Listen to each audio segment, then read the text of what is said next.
Lo invitamos a conocer Intercontinental Santiago.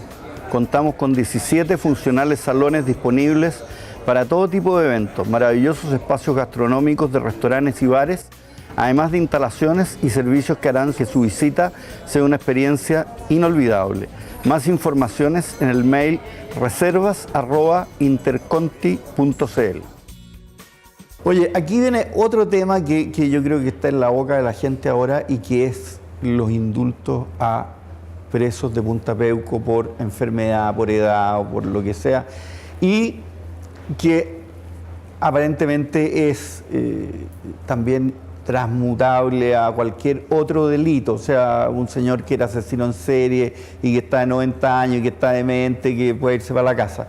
Pero aparentemente hay toda una contraofensiva que dice, no, es que lo que pasa es que este tipo de delitos son imprescriptibles y tenemos tratados y tenemos cuestiones, y aquí la Corte Suprema se pegó un pequeño giro, no tan pequeño, porque aquí es un tema, o sea, a mí me gustaría que nos contara un poco cuáles son estos dos lados de la medalla, y tú además fuiste un gran defensor de los derechos humanos y conoces el tema de cerca, etcétera, etcétera, y me encantaría que nos contaras cómo lo ves, y después que conversáramos por qué en Chile esto sigue y sigue, y por qué está vivo cuando en Alemania tuvieron 10 millones de muertos, más los 6 millones de judíos que mataron, y así en otros países europeos también, en Francia que se dividió en dos, en Italia que casi todo el país fue fascista y después volvió, pero no hay esta cosa perdurable que parece que no se nos va a acabar nunca.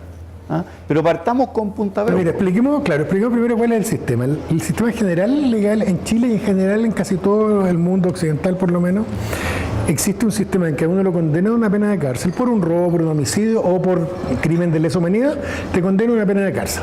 Y uno tiene derecho, si uno se porta bien y se reúnen otros requisitos, ya vamos a volver sobre los otros requisitos, tiene derecho a cumplir en general, es la mitad de la pena, 2/3 de la pena, dependiendo del delito, a solicitar seguir cumpliendo la libertad, pero o sea, seguir cumpliendo la pena, pero en libertad.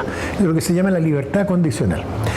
Entonces es una especie de premio o rebaja del rigor del cumplimiento de la pena a una persona que no solo se ha portado bien, lo que es un incentivo muy importante para tener orden adentro de las cárceles, ¿no es cierto?, adentro, sino que es una persona que ha probado que se está lista para reinsertarse socialmente. Aquí es donde está el problema.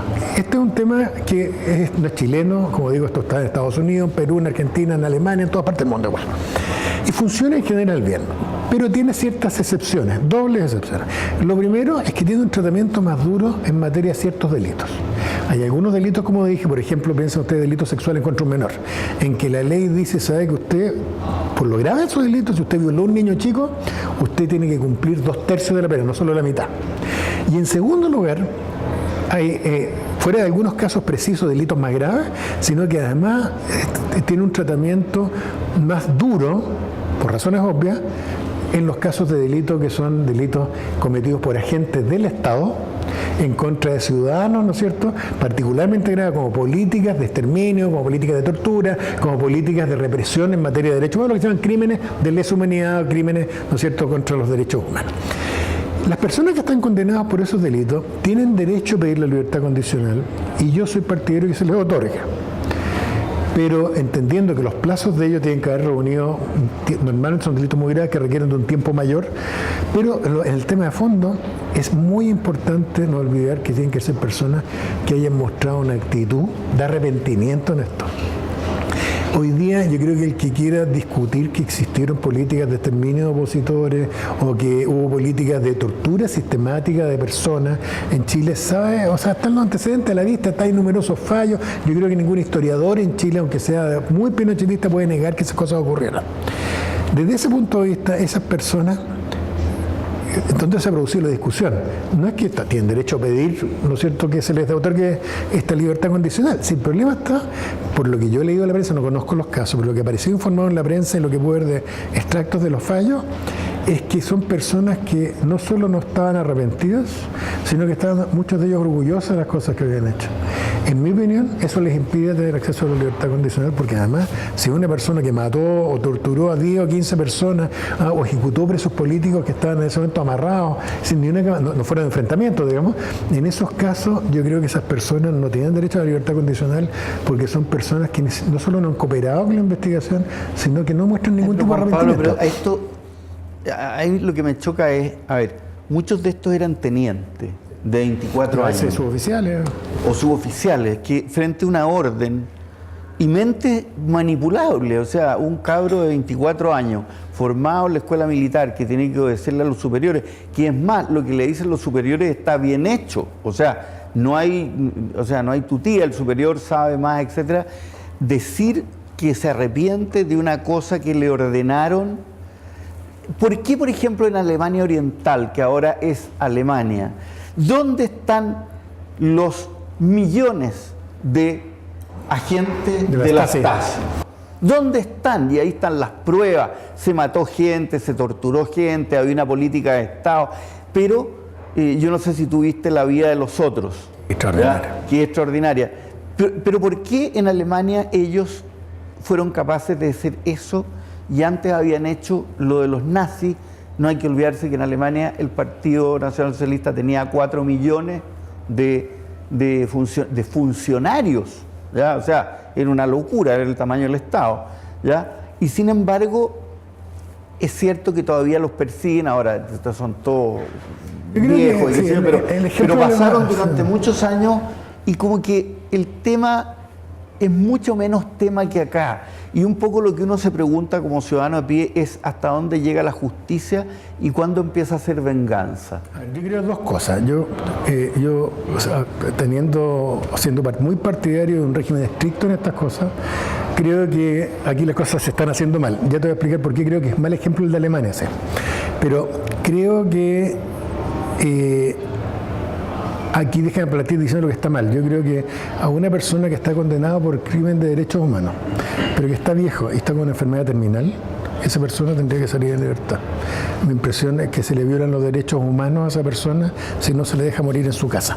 Yo creo que una persona que está con una enfermedad terminal o que es una persona que ya está con Alzheimer o con alguna situación así de deterioro. ¿Y por qué eso Juan Pablo, no es comprendido? Ahora tenemos una acusación constitucional, o sea, el Senado y la Cámara de Diputados hacen una acusación constitucional contra los jueces. Pero es que los jueces es que se equivocaron, porque si hubieran acogido estos casos que yo te digo, no habría discusión. Lo que pasa es que están haciéndolo con gente que no está con enfermedad terminal, con gente que no está demente seminalmente y gente que además están los informes de gendarmería, los psicólogos que lo entrevistan y le dicen, señor, yo como los tangos, ¿no es cierto? Yo volvería a hacer lo mismo. Entonces, cero arrepentimiento. Yo creo que son dos cosas distintas. Yo creo que el tema humanitario está fallando.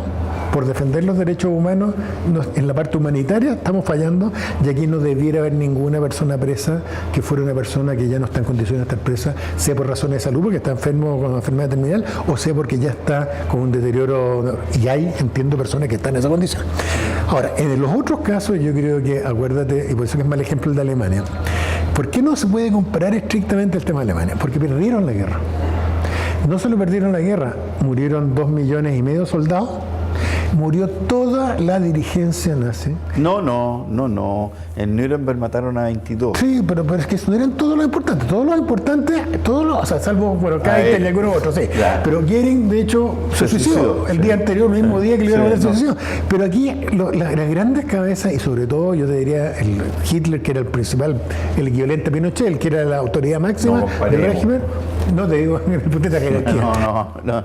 A pesar de que igual también... No diga, ahí fueron una guerra mundial bestial. No, sí, yo no estoy hablando ahí de lo que hizo Hitler en la guerra, estoy pensando en lo que hizo con sus opositores internos. El año 33 inaugura los campos de concentración, y empieza a encarcelar a todos los opositores. Pero piensa que en esa misma época en España estaban en guerra civil y haciendo algo parecido, en Rusia estaba sucediendo algo parecido, y en ese minuto piensa tú que en Estados Unidos, cuando está ya la Segunda Guerra Mundial, meten a toda la colonia japonesa a campo de concentración. O sea, la palabra campo de concentración era Claro, pero a Roosevelt se le critica hasta el día de hoy y los profesores de la universidad enseñamos que eso fue una violación de los derechos humanos de los ciudadanos japoneses. Lo que pasa es que los derechos humanos en esa época no eran lo que son hoy día, es como el tema de las mujeres. Pero espérate, lo que te quiero decir es que en Alemania la situación... Ya, te digo, ¿y por qué Alemania cuando se funde? Ya, ¿dónde están los gallos de la Stasi? Yo creo que ahí lo han hecho mal. Yo creo que eso no está bien hecho, porque efectivamente el tema que está más o menos digerido de Alemania es el tema del nazismo. Pero el tema de la violación de los derechos humanos de la Alemania Oriental y la conducta de la Stasi, entre otras, es un tema que no está resuelto. Si para acá vino Honecker a morir tranquilo, y la vieja Honecker, que dicen que le decían la bruja violeta, porque se tenía el pelo de un blanco violeta, y que era muy importante, era como la señora Lucía de Alemania Oriental. Sí, poder real, claro. No, está viva, o sea, y todo el mundo la van a ver, y qué sé yo, o sea, ahí yo no sé cómo habrá sido parte de una decisión de decir, ¿sabes que no retomemos este tema, tenemos que ir juntos? Aquí yo creo que hay solamente dos países en el mundo que han tratado de hacer la pega en cuanto a violación de los derechos humanos, y la han hecho parcialmente bien porque la han tratado de hacer la pega. Chile y Sudáfrica. Creo que son los. De hecho, los sudafricanos nos usaron como modelo a nosotros. Pero mira España como campo. España están volviendo para atrás, en España están volviendo a la época de Franco. Claro, entonces yo creo que aquí a la ley no le puede pedir un rendimiento que tiene que ver de pacificación histórica.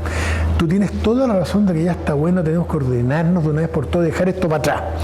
Los juicios, además, yo entiendo que están casi todos los juicios relevantes hechos, faltan algunos detalles, pero el tema está hecho. Sabemos lo que pasó con Orlando Letelier, sabemos lo que pasó en Pisagua, hoy día no se discute. Entonces, yo creo que efectivamente tenemos que girarnos todos y empezar a mirar para adelante. Y los tribunales tienen que apurar el tranco.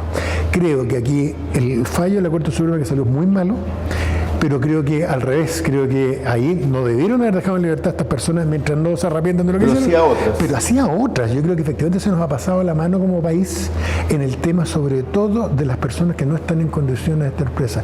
Cualquier persona que esté gravemente enferma, además aquí es fácil saber si es simulado o no. Está lleno, no sé si lleno, pero hay un montón de casos que yo conozco de personas que están con enfermedades graves, terminales, que están presas y no deberían estar presas.